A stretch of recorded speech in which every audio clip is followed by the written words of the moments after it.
All right, ladies and gentlemen, welcome to Game 1 here. Game 1, Day 1, the start of a brand new tournament, Zath. Are you ready for this? Oh, I've been waiting for this for so long. I can't wait. I can't wait to begin. Let's go. 5 seconds to go. What would you like to All take, right. sir? YOLO or BRF? I'll take YOLO this time. Let's have a quick look at the YOLO lineup here in the green, spawning on the north side. Ooh. I've got to turn off Duke. I forgot I had Duke still. You always forget Duke. You always I forget always Duke. forget Duke. I always forget Duke. All right, YOLO bringing a Schlieffen, a Kremlin, fronted by Venezia, quadruple Moskva, Zath.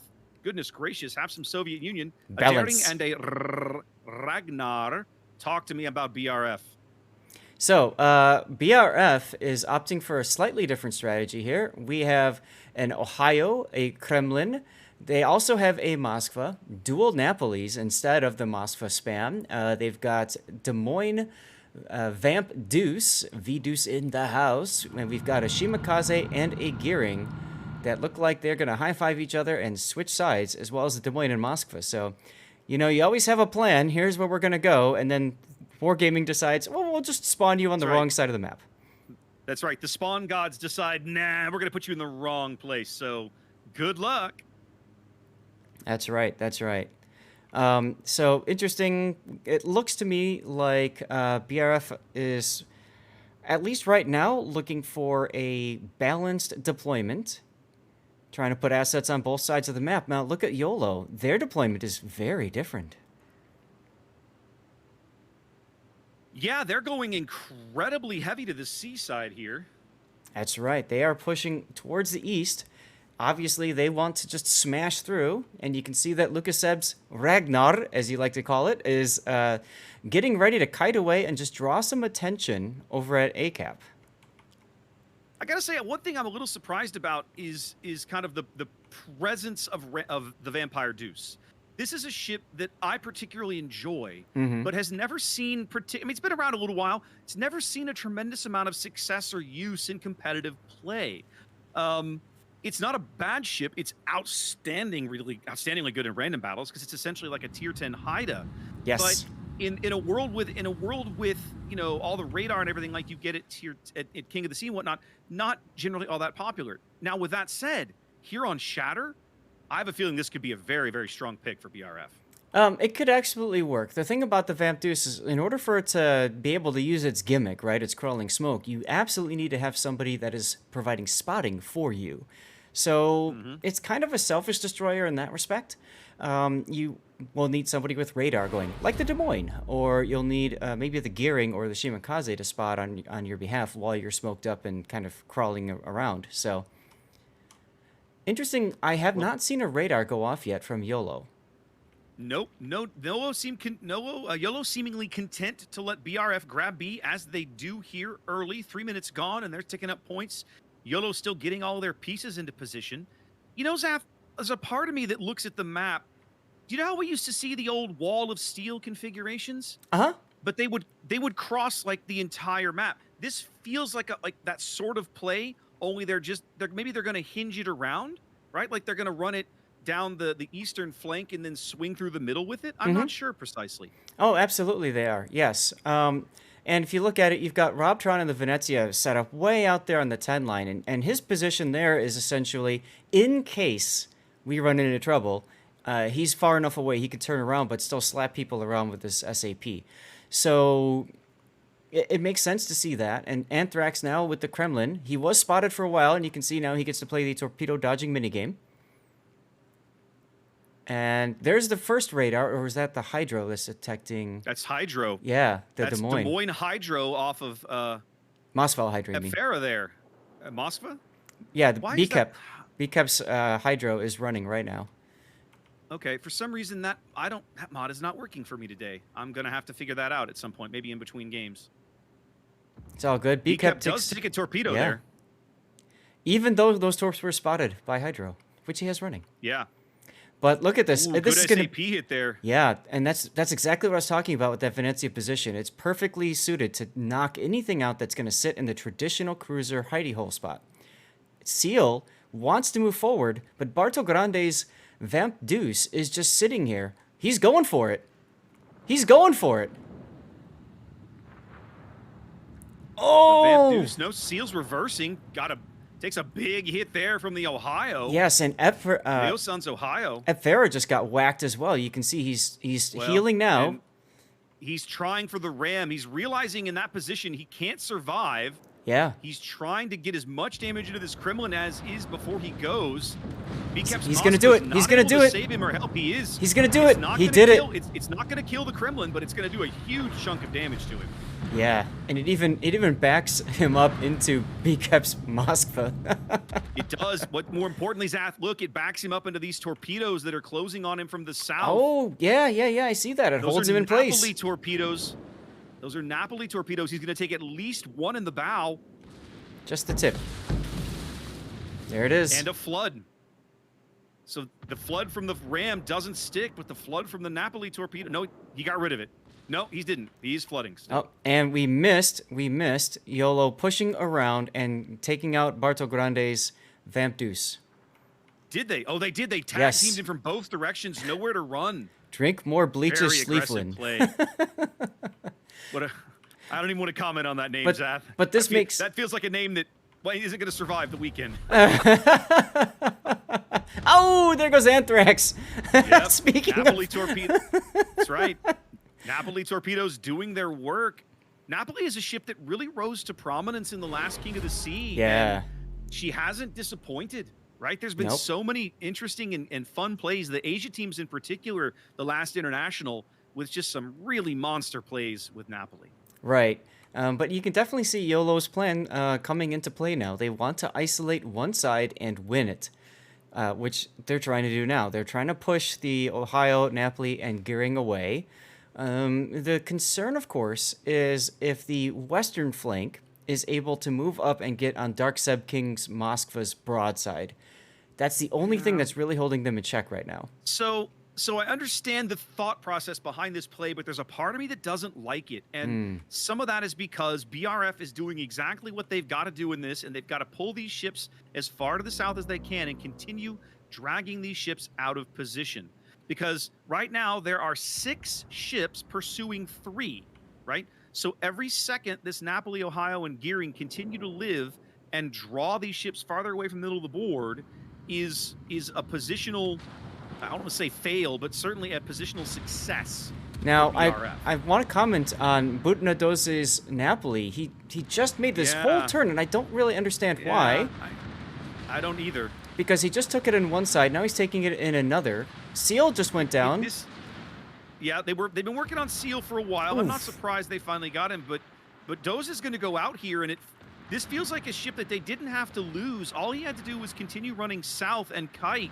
Yep. It feels like he turned around just to get the torpedoes in, and that's a mistake that cost him his ship. Absolutely. You do not charge a Schlieffen. No. I don't care what you're playing. Under no circumstances should you voluntarily charge one of these German battlecruisers with their secondary loadouts, because they are mean and nasty. Bleach has his Hydro up. None of those torpedoes are going to land, and that's literally what Doze turned around. He turned around to launch the torpedoes, and they were essentially meaningless. Right. Now, on the other flank, over at A, Dark Seb King's Moskva has turned around. He decided he's not going to sit around here and let himself get flanked. Nope. Very smart decision-making. Nope. But that will allow BRF to get almost through the middle, as you can see now, and possibly in the back and flank of the YOLOW team that is continuing to press down south. But Leo is going to pay for this. He also decided to turn north. Oh, Leo, you're going out, sir. I have so many questions.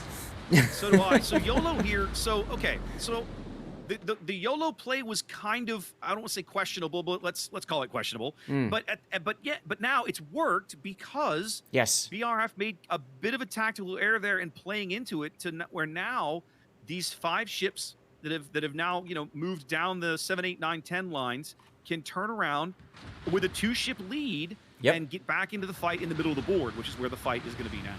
Exactly. 20 more seconds, now about 15 for Marcelo's Gearing to be lit by Warcamel's radar. So tighten up that all those portholes. Clench. I like that. That's good. Clench up and keep running. Marcelo under 1,000 HP now as more shells continue to fall. Primary and secondary shells, but he's out of visibility now, isn't he? Yes, he's out of visibility. Yeah, they've lost sight of him. He's made inky. He's going to turn. He's going to dump his torps. There they go. So with a 2-ship lead, as we approach the halfway mark of the game, a 2-ship lead, a 200-point lead here for YOLOW, but they are down a cap.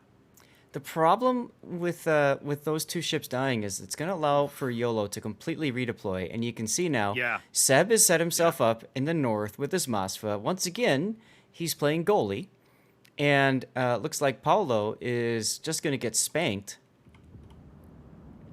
He gets behind the island. Feels to me, so BRF, I like BRF's move into the middle of the board. But what they needed to do was keep the Napoli and the Ohio on the board. Yes. Keep running them south as long as possible. Yes. And then with these guys in the middle of the board, now you have, it's a shooting gallery. That's right. Bleach and Bleach's Schlieffen, Warcamel's Moskva, BCAP's Moskva are all caught in between all of these ships, and sooner or later, you're not going to be able to present an angle for your armor to everyone. You're going to get slapped around. That's right.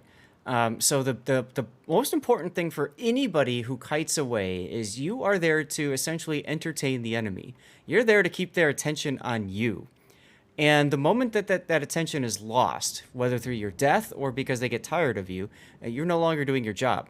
So, you know, you're absolutely right. They have to live as long as they can. They have to draw as much assets away as they can. And the farther south those assets go, the longer it's going to take to come back. What are you groaning about here?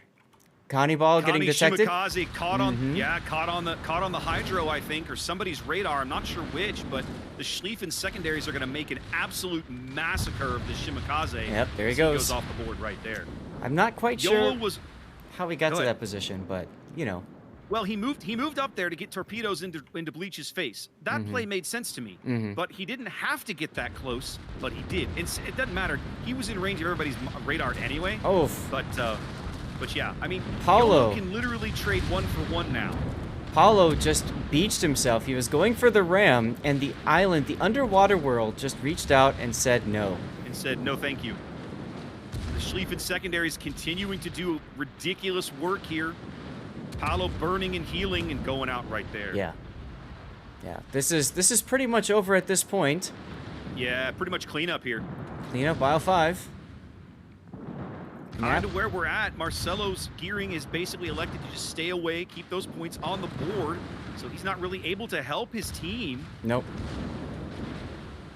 Napoli missed his first rack of torpedoes. He's trying to turn around and get the second rack off. That's the hard thing about torpedoing things that have hydro. They kind of know it's coming. Oh. The pain. Napoli just getting continually slapped around. The pain.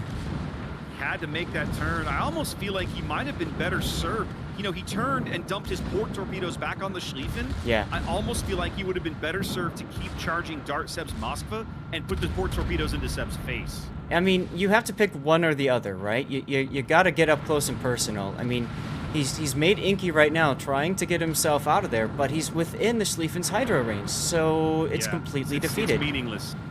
And then, of course, there's Dark Seb King with the radar as well, coming in saying, you're not going dark. Yeah, with 5 radars, you're not going to play many stealth games against these guys that are going to be 5 12-kilometer radars, I might add. Yes. You're not going to be able to hide things on these maps.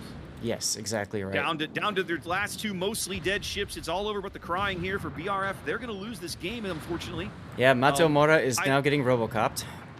I feel like, I mean, they made a good reaction to the kind of wall of steel play on the eastern flank. They needed to give as much ground as quick as they could with that Napoli, Ohio gearing kind of trio they had down there along the H line for a while. But as soon as those guys turned around to try and fight for whatever reason, that was it, because that's exactly what you can't do in that position. You've got to work yourself. You got to stay alive as long as you can and trust your teammates to work themselves into a position to help bail you out and get shots on the enemy that forces them to think about someone other than you. That's right, exactly. So, I mean, it was a good attempt by BRF. They're not out of the tournament. They have plenty of games left today. So, of course not. I'm just going to set up for my death pick. YOLOW.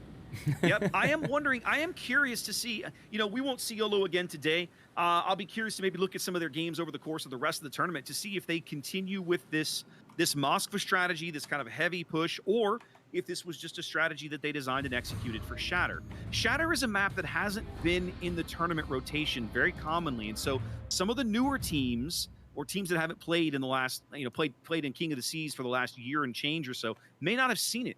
And I am genuinely curious, what that reaction is going to be for some of these guys. But YOLOW's your winner. That's right.